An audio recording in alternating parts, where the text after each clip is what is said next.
Hey guys, what's up? In today's video, we are looking at the Walrus Audio Mira optical compressor pedal. Now this video is basically going to be hitting on a lot of the stuff that it's universal. You can kind of apply this stuff to any compressor pedals. I just happen to have this Mira that I just bought a couple of weeks ago. I've been playing around with.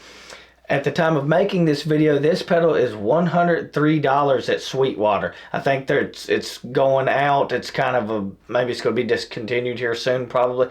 But it's a really great little pedal. And as far as compressors go, optical compressors, it really does the compressor thing as good as I would say anyone would need it to do.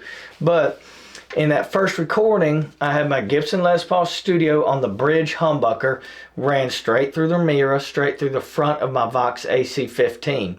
Now, that is where I think compressor pedals really shine. I had some real extreme settings going on there. I was actually using the high pass filter also in that recording. I have another recording I'm going to show you here in a sec with my Tele with a little bit more of a funky deal going on. But I think that these compressor pedals, just in general compression, really shines when you're playing clean stuff myself.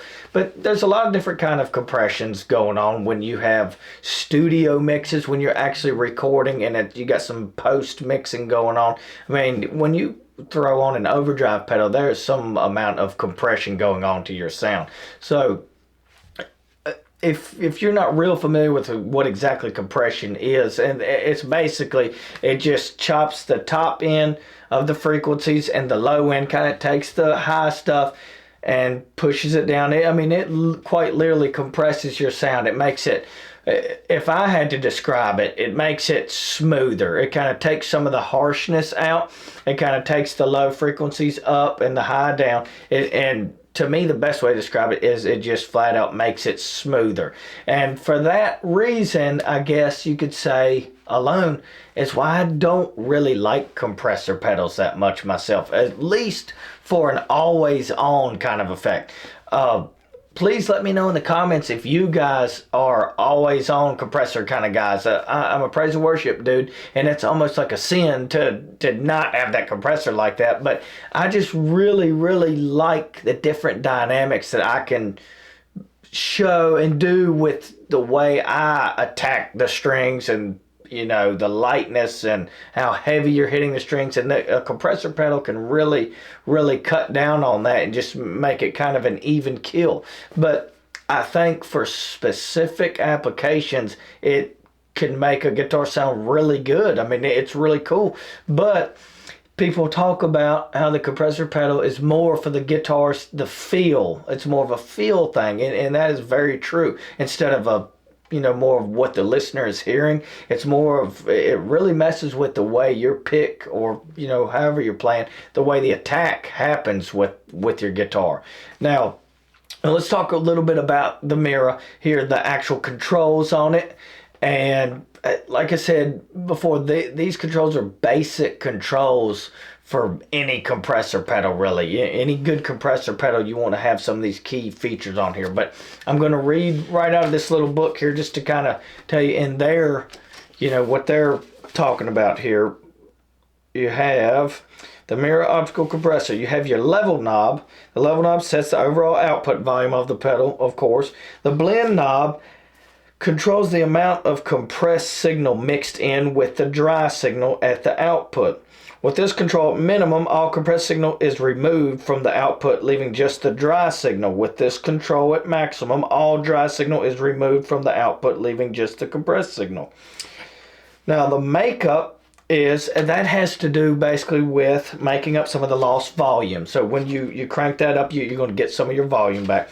The threshold, actually, that tells the compressor pedal where to pick up your signal and actually start compressing the signal. So in the Walrus Audio's words here, the threshold knob allows you to set the volume point at which the compressor starts to engage. The ratio knob sets the ratio of the compressor, or how much volume reduction occurs after signal crosses the threshold. The higher the ratio, the more the signal gets compressed once it crosses the threshold. Now you have an attack knob here, this little knob in the middle here. The attack control allows you to tune the initial response or the engagement of the compressor once the signal crosses the threshold. Release. The release control allows you to tune the release response, release time of the compressor once the signal goes below the threshold. Now that's where you can really control some of your sustain as far as how far some of those notes ring out. And as you can tell in that first recording, I really had some very extreme settings on the compressor, so you could really tell the difference of me playing without it and then when I clicked it on, what exactly it does to your signal. And you have a little bitty button on the side of this pedal, the HPF, which is a high pass filter. And now in this first recording on the Les Paul, I was using that and it kind of cuts some of the highs. And in the Tele video I'm going to show you here in a second, I don't have that on. But also in that first recording with the Les Paul, I actually had it to where it kind of was giving quite a bit of a volume boost. I was kind of using it as a little bit of a boost too.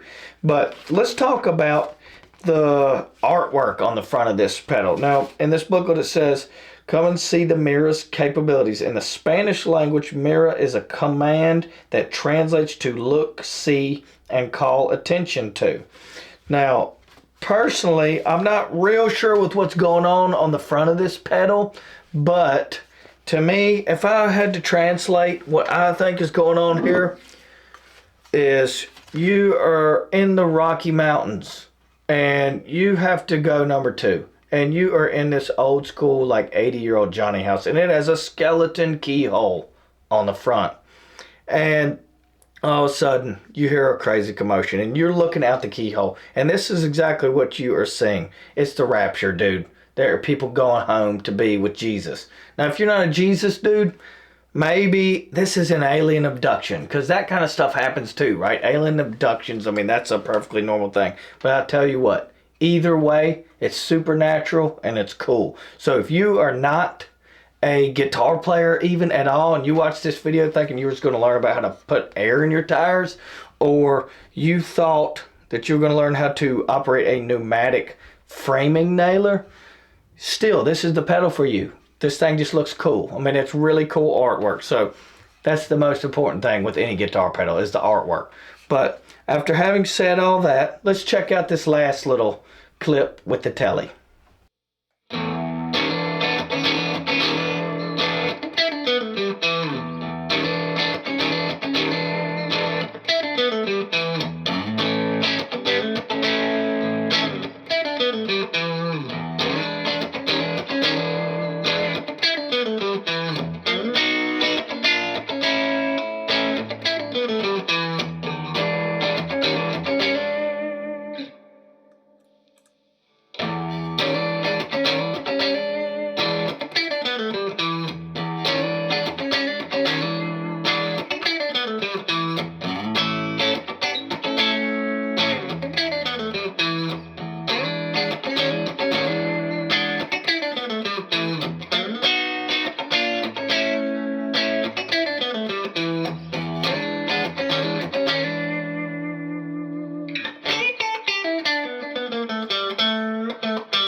Alright guys, that was the funky funk stuff that I jammed on the Tele a little bit just to show you what the compressor can do. Now, like I said earlier, compressors, the compressor pedal to me, they're really cool and they're a good tool to get a desired effect. But for me, they're just not that always on effect kind of deal. But let me know if you enjoyed this video. Let me know if you're a big time compressor guy, if you use one and it just stays on all the time, if you use them a little bit like I'm doing, or whatever. Tell me if you don't even play guitar but you're going to buy this awesome piece of artwork now and set it on your shelf at the house for people to admire. But anyways, don't forget to subscribe and check me out in the future. We'll see you next time.